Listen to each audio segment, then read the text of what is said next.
One of the things that I most like to do with pupils is to develop their ear for music, and it's something that you can very well develop yourself. You don't have to have perfect pitch. I do believe that perfect pitch is often something that you are born with, but you can definitely develop your musical ear just by learning a few chords and chord transitions and how they sound and getting used to it like that. So, if you take your scale, and we'll start with what 99% of beginner pianists will learn with, the key of C major. Take your scale, and what we do is we start to chordify that by making simple triads out of it, like this. So we start with our C major triad, and then we go up,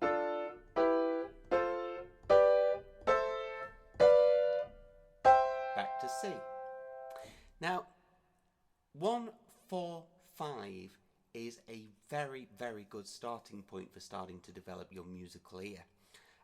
Basically, if you take the C major scale and count from 1, 2, 3, 4, 5, you'll notice that 4 and 5 is F and G, respectively. Therefore, 1, 4 and 5 in the key of C major is C, F, G.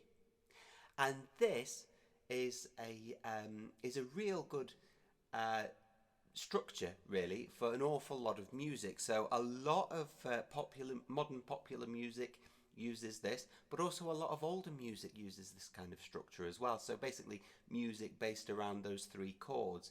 So we'll start developing your ear with a major tonality, and we're going to use the key of C major by default. But really this can translate to any. If you just find keys, chords 1, 4 and 5 in any key, then you can sort of transpose it to any idea. But what we want to develop is for you to be able to listen to something and kind of go, so you might not necessarily be able to tell that a piece is in C major, but you'll be able to say, if that piece were in C, the chords would be C, F and G, or whatever order they came in. So, the first exercise that we need to do is to do the triads, root position of C, F, G.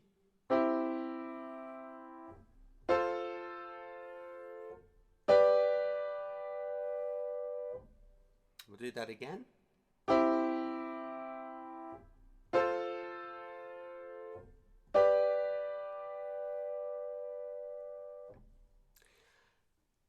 And then what we need to do is we need to elaborate on it ever so slightly. What we need to do is start to recognise that they can also go up and down. You don't have to progress upwards to the chord. We can start on the C, and we'll get a slightly different effect if we do F and G after it. So the same chords after it, but we move down.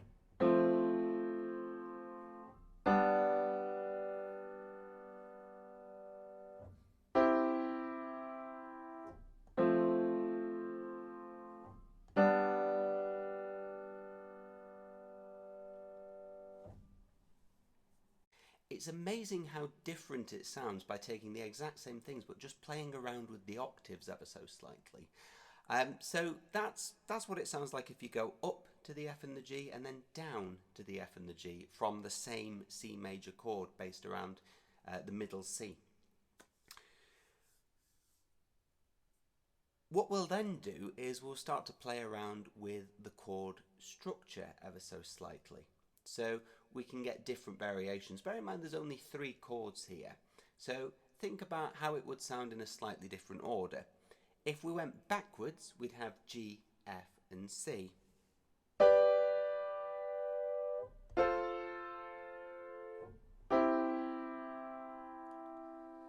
And again you can work lower.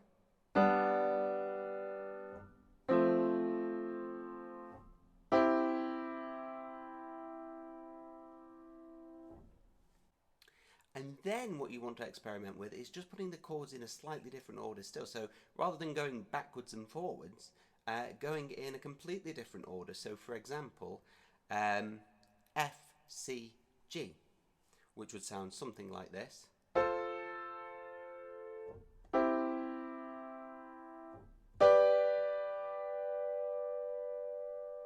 Or you can work entirely down to it.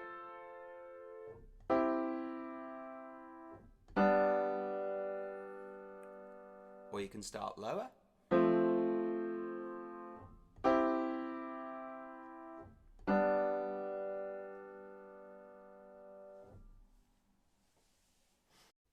So when we're playing our triad chords in root position, we're tuning into not the root note on the bottom, but the top note.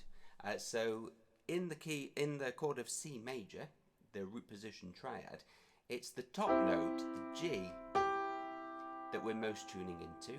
In the F, it's the C, and in the G, it's the top note of the D. Because they're higher than any other note in the chord, the way that we're doing it at the moment, they're the ones that we're most closely associating with it. But we know that melody can go in all manner of different directions.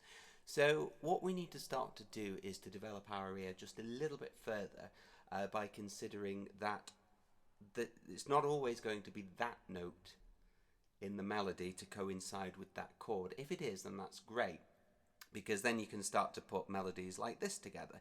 And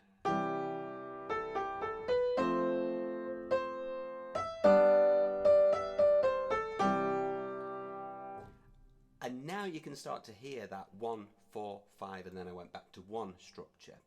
But that melody, the notes in the melody coincided with those top notes that we've started to tune into just by doing this alone.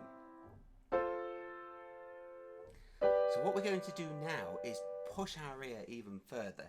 So once you've mastered that, and once you're very confident with that in all the different orders, different pitches, then move on to the next video and we'll start to talk about inversions.